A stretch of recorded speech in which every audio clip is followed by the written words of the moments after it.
навистина, после секоја негова дискусија, лично се замислувам за некои работи, ми нудат и побудуваат поголема желба да прочитам уште нешто повеќе за нашата поблиска и подалечна историја. Верувам дека и вас тоа ќе ве наведе да прочитате можеби нешто повеќе околу овој дел на минатото на нашата татковина.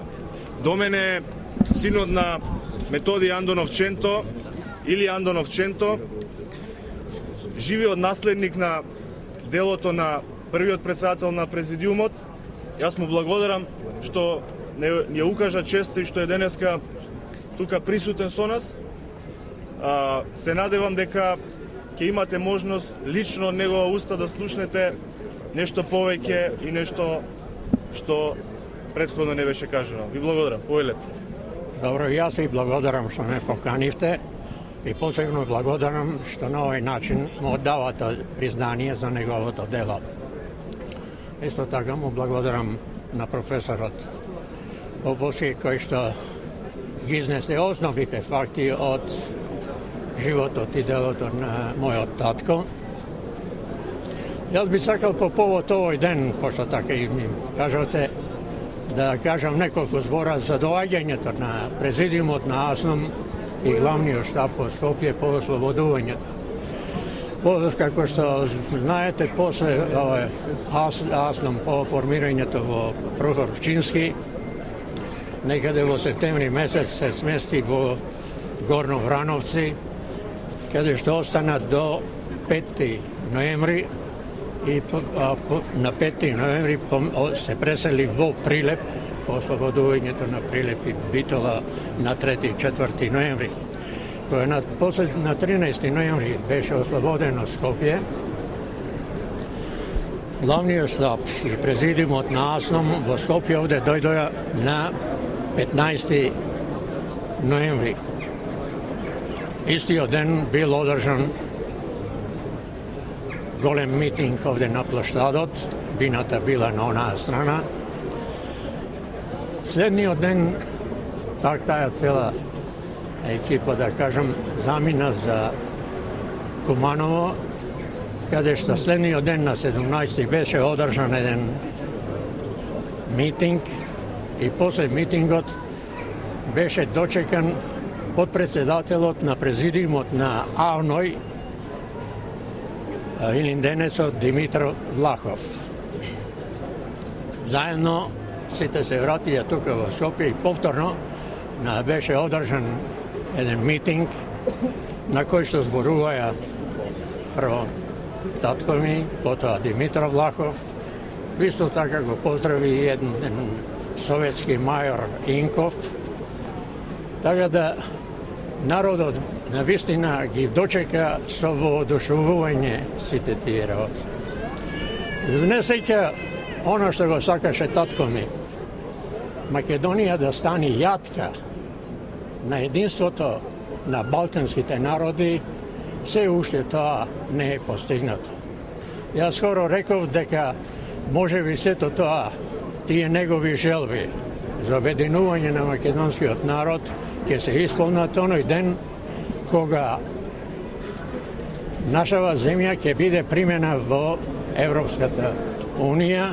Тогаш на вистина, независно што ќе постојат некои државни граници во една обединета Европа, сите народи ќе се чувствуваат обединети, така и ние ќе се чувствуваме обединети, независно што постојат различити државни граници. Никогаш тој најошто што беше осудуван токму од македонските комунисти, првенствено за неговиот предлог амандман на Уставот, на првиот член на Уставот на Федеративна Народна Република Југославија, во кој предлог на министерот за Устав или Конституанта не беше предвидено правото на републиките понатаму да можат да се одвојат од Југославија по било која потреба.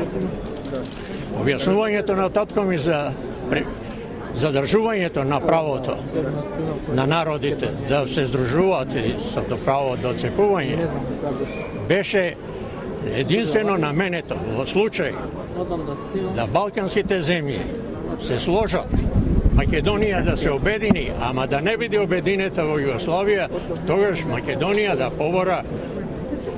го побара своето право, да излезе од Југословенската федерација, да се обедини и така да стане јатка на балканското единство. Може да посакаме што побрзо да се остварат тие негови желби.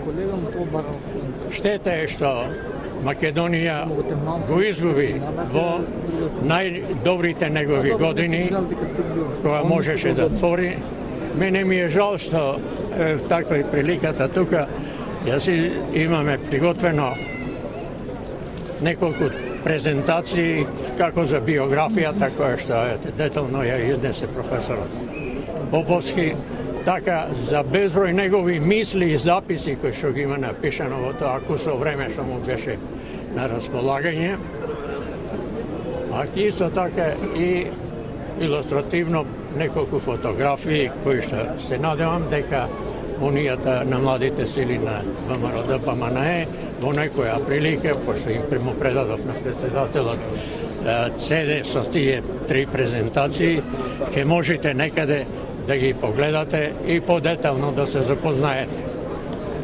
Благодарам уште еднаш за вниманието и признанието кое што му се оддава на мојот татко, рој на државата, кој што ете така овде го подигна овој споменик во знак на признание. Се надевам и на некои други, очекувам некои други активности, така да името на мојот татко заради неговото дело, не заради друго, биде трајно меѓу нас и неговите мисли, како и мислите на многобројни други негови истомисленици. Добро е да бидеме истомисленици, не едномисленици. И уште на крајот да ви кажам дека не беше извънредно скромен човек, така да и јас бев присутен покрај него кога нормално требаше да се реши неговото стамбено прашање кога дојдовме тука во Скопје.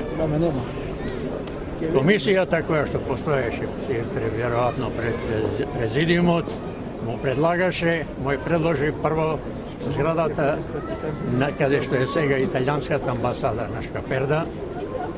И кога беше кога ги запраша, вика, а луѓе овдека што живеат, што ќе биде со нив? Тој ти му одговори од комисијата, веројатно инструирани од некаде, што е битно за нив, важно е вие да се сместите оде, нив ќе ги цврлиме.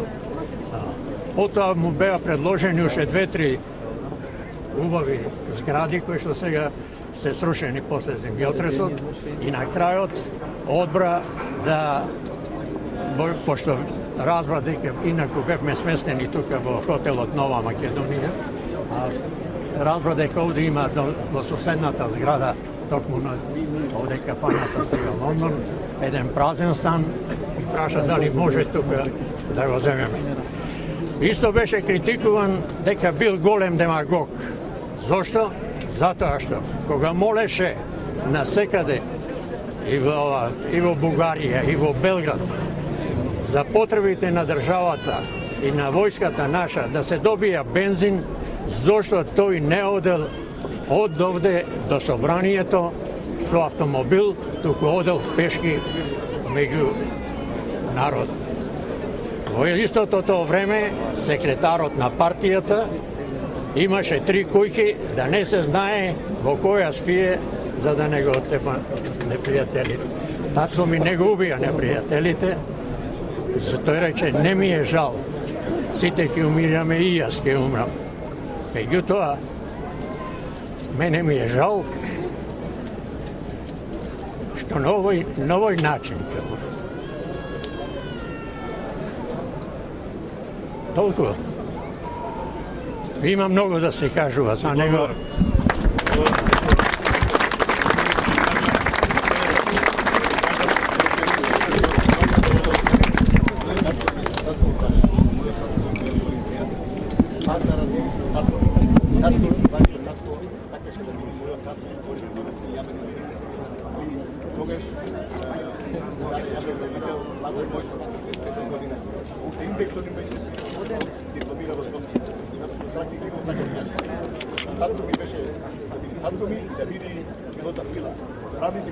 Здорово.